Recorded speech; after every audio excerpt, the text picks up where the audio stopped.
আহক আজি কলডিলৰ সৈতে হাঁহ মাংস বইল বনাই খাওঁ।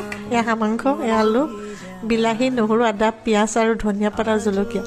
এতিয়া মই ৰেচিপিটো কেনেকৈ বনাওঁ আপোনালোকে ভিডিঅ'টো প্ৰথমৰ পৰা শেষলৈকে চাই থাককচোন।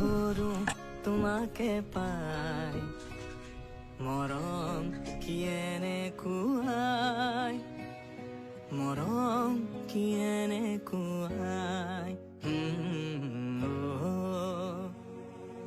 এফুটা হাঁহিৰে হাঁহি সামৰিলে হিয়া মোৰ মৰহি যায়।